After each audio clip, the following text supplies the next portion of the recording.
प्यारे नाजरीन, अस्सलाम वालेकुम वरहमतुल्लाहि तआला वबरकातुहू। नाजरीन, ये खुदाई का सिलसिला न जाने कहाँ जाकर थमेगा, न जाने कहाँ जाकर रुकेगा। ये खुदाई का सिलसिला बाबरी मस्जिद खोदी गई, देखा गया। बाबरी मस्जिद के बाद ज्ञान बापी का नंबर आया, उसके बाद संभल की जामा मस्जिद, अब अजमेर शरीफ की दरगाह। जी हाँ, ये खुदाई का सिलसिला न जाने कहाँ जाकर रुकेगा, न जाने कहां जाकर ये थमेगा। अब बात निकल कर आ रही है बदायूं की जामा मस्जिद के ताल्लुक से, लेकिन ये खुदाई का सिलसिला न जाने कहां जाकर रुकेगा। बहरहाल लोगों को ये समझाने का अपना अपना अंदाज होता है, अपना अपना तरीका होता है। ये वीडियो चल रही है, इनको आप जानते हैं, रवीश कुमार हैं। इनको आप जानते हैं, पहचानते हैं, बहुत अच्छा पैगाम देते हैं, बहुत अच्छा बोलते हैं। अपना अपना अंदाज है समझाने का, अपना अपना अंदाज है बयान करने का। और मैं समझता हूं इस वीडियो में बहुत ही अच्छा पैगाम दिया गया है, बहुत ही अच्छी जानकारी दी गई है। एक इन्होंने योजना के ताल्लुक से गुफ्तगू की है कि भारत खोदो योजना को लॉन्च कर देना चाहिए। भारत खोदो योजना, हजरात इनको सुनते हैं और पूरी वीडियो आपसे गुजारिश करूंगा, हर एक हिंदुस्तानी से मैं गुजारिश करूंगा कि इस वीडियो को आखिर तक देखिएगा। हमारे चैनल पर आप हजरात नए मेहमान हैं तो हमारे चैनल को सब्सक्राइब कीजिएगा, बेल आइकन को दबा दीजिएगा, और अगर पेज पर देख रहे हैं तो पेज को फॉलो कीजिएगा, वीडियो को लाइक और शेयर जरूर कीजिएगा। आइए रवीश कुमार साहब को सुनते हैं। रवीश कुमार क्या पैगाम हिंदुस्तानियों को देते हैं। आज जिस जमीन पर बनी मस्जिद के नीचे मंदिर होने का झगड़ा है, हम मंदिर के नीचे क्या था इसका भी जवाब खोजेंगे। सोना भी मिल सकता है, लोहा भी मिल सकता है, तेल भी निकल सकता है, कोई नदी भी मिल सकती है। मैं इस वीडियो के जरिए समस्त भारतीयों के लिए एक ऐसा मिशन लॉन्च कर रहा हूं जिसके लिए सभी भारतीय मुझे कोसने वाले हैं, लेकिन इससे फायदा भारत को बहुत होगा। भारत में जहां भी जमीन है उसके नीचे क्या है, इसका फाइनल जवाब हमेशा हमेशा के लिए मिल जाएगा।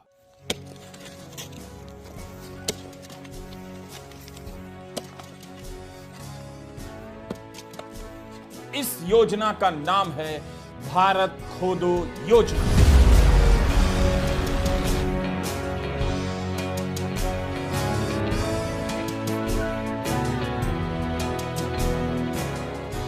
खोदने की कोई गाइडलाइन जारी नहीं की जाएगी। आप अपनी या किसी की भी जमीन खोद सकते हैं। जमीन खाली हो जरूरी नहीं। आपके पास अगर फ्लैट है तो फ्लैट खोद डालिए, अपार्टमेंट है तो अपार्टमेंट का बेसमेंट खोद डालिए। आपके फ्लैट के नीचे क्या है इसका जवाब खोद कर मिलने वाला है। लिफ्ट का इस्तेमाल मत कीजिए। भारत का बच्चा बच्चा भारत की हर जमीन को 1 साल के भीतर खोद डालेगा और बाकायदा प्रमाणित किया जाएगा कि पता चल गया है कि इस जमीन के नीचे क्या है। हमें परिणाम की चिंता नहीं करनी है, बस खोदते जाना है। दे कुदाल दे कुदाल दे कुदाल, सुबह शाम खोदना है और खोदने के बाद कुछ नहीं मिले तो निराश नहीं होना है। उस गड्ढे को वापस भर देना है। किसी दूसरे के कान में कह देना है कि जो हमने खोदा था उसके नीचे क्या है, अब तुम भी खोदो, कुछ ना कुछ मिलेगा। एक ही गड्ढे को बार बार खोदा जा सकता है। किसकी किस्मत से क्या निकल जाए कौन जानता है। क्या पीडब्ल्यूडी के सड़क बनाने के बाद सिंचाई विभाग उसी सड़क को नहीं खोदता है तो खुदी हुई जमीन भरने के बाद भी खोदी जा सकती है। इसी योजना का नाम है भारत खोदो योजना। हम पहले ही बता देना चाहते हैं, भारत खोदो योजना का नेहरू की किताब भारत एक खोज से कोई रिलेशन नहीं है। केवल जमीन ही नहीं, इमारत है तो इमारत के नीचे क्या है इसका जवाब मिल जाना चाहिए। पेड़ है तो पेड़ के नीचे क्या है, नदी है तो नदी के नीचे क्या है, पहाड़ है तो उसके नीचे क्या है। हम सब खोद कर नीचे चले जाएंगे और पता लगा लेंगे कि जमीन के नीचे क्या है। भारत खोदो योजना की कल्पना भारत के प्रधानमंत्री श्री नरेंद्र मोदी ने भी नहीं की होगी, लेकिन इसकी प्रेरणा उन्हीं की राजनीति की धारा से मुझे मिल गई। आप कह सकते हैं, चाहे तो संभल की मस्जिद और अजमेर शरीफ की दरगाह के नीचे खुदाई करने की राजनीति ने मुझे प्रेरित किया। भारत खोदो योजना की कल्पना मेरे भीतर साकार हुई। प्रधानमंत्री मोदी चाहें तो मैं इसका कॉपीराइट उन्हें दे सकता हूं। वे इसी योजना को प्रधानमंत्री भारत खोदो योजना के नाम से लॉन्च कर सकते हैं। भारत खोदो योजना के तहत आप जहां भी हैं उसके नीचे क्या है यह पता लगाने के लिए खुदाई कर सकते हैं। इसके लिए आपको सर्वे के लिए कोर्ट जाने की जरूरत नहीं होगी। भारत खोदो योजना के तहत हर नागरिक के पास कुछ जरूरी उपकरण होने चाहिए। यह सूचना हाउसिंग सोसाइटी के अंकल और आंटियों के लिए है जो खुदाई के समर्थन में लगे तो हैं मगर खुदाई कैसे की जाती है नहीं जानते हैं। तो उन सभी को अमेज़न की वेबसाइट पर जाना चाहिए। किस्म किस्म के फावड़े हैं जिन्हें आप कुदाल और बेलचा कहते हैं। आपने अंग्रेजी में मुहावरा सुना होगा, कॉल अ स्पेड, स्पेड मतलब कुदाल। Do you get my point? इनमें से कोई 650 रुपए का, कोई 1250 का, कोई 1500 रुपए का कुदाल है। अमेज़न पर सब मिल जाएगा। कुदाल का एक ब्रांड है किसान क्रांति कुदाल, 5 खरीदने पर 1 फ्री दे रहा है, जिसे आप उस व्यक्ति को दान कर सकते हैं जो कुदाल ना होने के कारण खोद नहीं रहा होगा। मतलब कोई आदमी ऐसा ना दिखे जो खोद ना रहा हो, सबको खोदना पड़ेगा। खोद कर निकाली गई मिट्टी को उठाने के लिए तसला बहुत महंगा नहीं। इंडिया मार्ट की साइट पर 16 इंच के लोहे का तसला मात्र 95 रुपए का मिल रहा है। तो आज ही ऑर्डर करें तसला और कुदाल, शामिल हो जाएं भारत खोदो योजना में। भारत खोदो योजना में किसी मशीन का इस्तेमाल नहीं होगा, हाथ से काम होगा, तभी इसे मनरेगा से जोड़ा जा सकेगा। जैसे ही भारत खोदो योजना शुरू होगी सभी को काम मिलने लगेगा और हम खुदाई का ऐसा राष्ट्रीय अभियान शुरू कर पाएंगे कि 1 साल के बाद हम इसी सरजमीन के हर जर्रे जर्रे के नीचे क्या है पता कर लेंगे। भारत खोदो योजना का मंत्र हमने लिया है कैफी आजमी के शेर से। 1969 में अहमदाबाद के दंगों के बाद कैफी साहब ने लिखा था, बेलचे लाओ खोलो जमी की तहें, मैं कहां दफन हूं कुछ पता तो चले। तो कुदाल और तसला हो गया, योजना का मंत्र भी हो गया। अब एक ही काम बच गया है भारत खोदो योजना के लोगों का। तो यह काम हम भारत सरकार पर छोड़ देते हैं। आप जहां भी हैं उसके नीचे क्या है पता करने के लिए खोदना चालू कर दीजिए, कुछ ना कुछ निकलेगा। यह यकीन हर नागरिक में होना चाहिए, उसका खोदना व्यर्थ नहीं जाएगा। कितना मजा आएगा जब सारे लोग खोदने में लग जाएंगे, कितना कुछ मिलने लग जाएगा। गोदी मीडिया पर ब्रेकिंग न्यूज चलने लग जाएगा, यहां यह मिल गया, वहां यह मिल रहा है। नीचे से मिलने की खबरों से भारत भर जाएगा। जो भी नीचे दबा होगा ऊपर आ जाएगा। मस्जिद के नीचे क्या है सवाल सिर्फ इतना ही नहीं है, जो भी जमीन है उसके नीचे क्या है सवाल उसका भी है। क्या पता कोई मस्जिद भी जमीन के नीचे धंस गई हो और उस मस्जिद के नीचे भी कुछ और धंसा हो। तो हम सभी को खोदते रहना है। अगर कोई निराश है तो मैं उसका हौसला बढ़ाना चाहता हूं, इन तस्वीरों को दिखाना चाहता हूं। रूस ने इस जगह पर 19 साल गड्ढे खोदे, अब यहां कोई नहीं जाता। लेकिन तब रूस और अमेरिका के बीच होड़ मची कि कौन कितना गहरा गड्ढा खोद सकता है। रूस की योजना का नाम था डीप ड्रिलिंग रेस और अमेरिका की योजना का नाम था प्रोजेक्ट मोहोल। रूस ने अपनी ही जमीन पर 1970 से खोदना शुरू किया, 1989 तक खोदता चला गया। 40,000 फीट का गड्ढा खोद डाला। इस गड्ढे का डायमीटर 9 इंच था। रूस ने तो माउंट एवरेस्ट और फूजी दोनों की ऊंचाई के बराबर का गड्ढा खोद दिया। तो हम भारतीय उस वक्त क्या कर रहे थे? अमेरिका ने 8 साल खोदा, रूस ने 19 साल। क्या हम बाकी बचे 2047 तक नहीं खोद सकते? मेरे सामने यही सवाल था। 1947 से हम आजाद हैं, हम अपनी जमीन के मालिक हो चुके हैं, फिर भी हमने अभी तक खोदा नहीं। अभी भी देर नहीं हुई है। हम 2047 तक भारत खोदो योजना चला सकते हैं। संभल की मस्जिद के नीचे मंदिर का पता लगाने का सर्वे नहीं होता तो भारत खोदो योजना का आइडिया नहीं आता। कई बार मूर्खता हमें विद्वता की तरफ ले जाती है। अगर हम अपनी जमीन खोदना शुरू कर दें तो क्या पता अपने कमरे के नीचे से सीधा वॉशिंगटन पहुंचने का रास्ता निकल जाए, ट्रंप को पता भी ना चले हम अमेरिका आ गए। तो आप आज ही कुदाल उठाइए, खोदना चालू कर दीजिए। अपनी जमीन के नीचे क्या है खोद कर पता कीजिए, पड़ोसी की जमीन के नीचे क्या है खोद कर पता कीजिए। मस्जिद के नीचे क्या है खोद कर पता कीजिए, मंदिर के नीचे क्या है खोद कर पता कीजिए, जहां कुछ भी नहीं उसके नीचे क्या है खोद कर पता कीजिए, जंगल के नीचे क्या है खोद दीजिए, सारे जंगल और जंगल के नीचे पता चल जाएगा। आसमान के नीचे जमीन है, लेकिन जमीन के नीचे क्या है, इस सवाल का जवाब तभी मिलेगा जब आप जमीन खोदने लग जाएंगे। तो हम सभी भारतीय मिलकर अपना और दूसरों का घर खोद डालें तो पक्का कुछ ना कुछ मिलेगा। जरूरी नहीं कि मस्जिद के नीचे मंदिर ही निकले, बौद्ध मठ भी निकल सकता है और किसी का कंकाल भी। एक जमीन के टुकड़े पर कितना कुछ हो सकता है। भारत खोदो योजना का मजाक उड़ाने वालों से मेरी अपील है, 1989 में आई कॉमिक स्ट्रिप पढ़िए। रिचर्ड मैगवायर ने बाद में अपनी इस कॉमिक स्ट्रिप को उपन्यास में बदल दिया। इस उपन्यास का नाम है हियर, हिंदी में मतलब हुआ यहां, इधर। इसी नवंबर में अमेरिका में फिल्म रिलीज हुई, उसका नाम हियर है, जो रिचर्ड मैगवायर के उपन्यास पर आधारित है।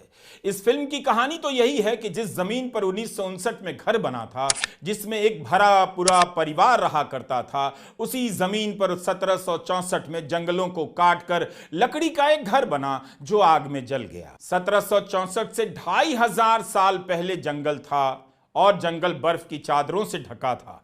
उसके 7000 साल पीछे हरे भरे जंगल थे, लेकिन 8000 ईसा पूर्व वहां की जमीन कुछ दलदली सी थी, कुछ घास फूस उगे थे। इस तरह से उसी जमीन के टुकड़े ने दलदल से जंगल, जंगल से लकड़ी का घर और लकड़ी के घर से सीमेंट का घर बनते देखा। रॉबर्ट जेमेकिस की यह फिल्म है। फिल्म बनाने वालों ने काश, संभल से लेकर ज्ञानवापी और अजमेर शरीफ दरगाह के सर्वे को शामिल कर लिया होता तो उनकी फिल्म संभल बरेली अजमेर में सुपर हिट हो जाती। खोदने की मांग करने वालों को पता होना चाहिए, गूगल मैप्स ने उन्हें पहले ही समझ लिया था। हियर फिल्म के बाद गूगल मैप्स ने एक नया नक्शा बनाया है। यह नक्शा अमेरिका के कुछ इलाकों के लिए काम करता है, लेकिन इससे ट्रंप को फोन कर भारत में भी चालू करवाया जा सकता है। जैसे ही आप गूगल के सर्च बार में किसी जगह का पता डालते हैं, गूगल मैप्स आपको उस जगह के 500 साल पुराने इतिहास से लेकर 50 साल पहले तक के इतिहास के बारे में बता देता है। जैसे हमने सर्च में व्हाइट हाउस डाला, जहां अमेरिका के राष्ट्रपति रहते हैं, ट्रंप रहने वाले हैं, व्हाइट हाउस के मोहल्ले के बारे में बताया गया है। 500 साल पहले यहां पर नाकाचतांक लोग रहते थे, उनके जंगलों में हरियाली थी, जनजीवन फल फूल रहा था। आज से 400 साल पहले इस जगह पर इंग्लैंड से कैप्टन जॉन स्मिथ पहुंचे और इस जगह का भूगोल और इतिहास बदल दिया। यहां के मूल निवासियों को खत्म कर दिया गया।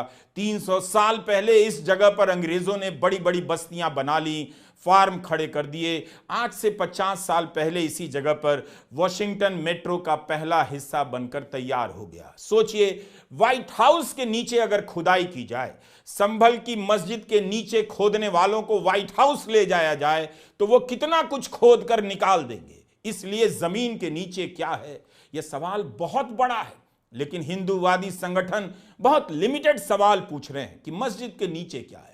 हम चाहते हैं कि वे हर जमीन के नीचे क्या है इसका पता लगवाएं। कुछ बना नहीं सकते तो क्या हुआ, खोद सकते हैं। भारत में भी 1957 में एक फिल्म आई, नया दौर। फिल्म के सीन में कुदाल और धुरमुस का प्रचुर इस्तेमाल है। दिलीप साहब के नेतृत्व में उनके साथ पूरा गांव खोदने आ जाता है और एक सड़क बना देता है। गाना था, साथ ही हाथ बढ़ाना, एक अकेला टायर्ड हो जाएगा, यूनाइटेड होकर हाथ बढ़ाना। तो भारतीय परंपरा में खोदना कोई वर्जित काम नहीं, खोदना राष्ट्र निर्माण का काम है। कभी राष्ट्र निर्माण का मतलब था जमीन खोदकर तालाब बनाना, आईआईटी बनाना, सड़कें बनाना।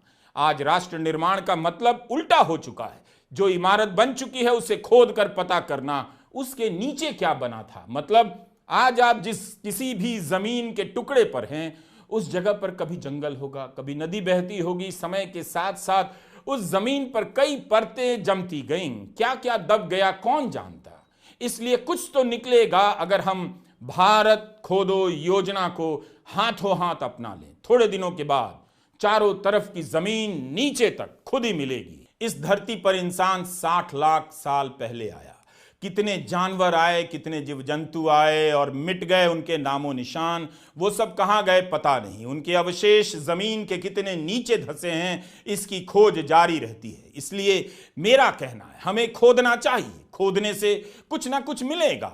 मंदिर मिल जाए ठीक है, लेकिन बोनस में चांदी मिल जाए, डायनासोर के दांत मिल जाए, अंडा मिल जाए, क्या बुरा है? क्या पता तेल का कुआं मिल जाए। अगर आपके भीतर खोदने को लेकर इतना जोश है तो भारत खोदो योजना से जुड़िए।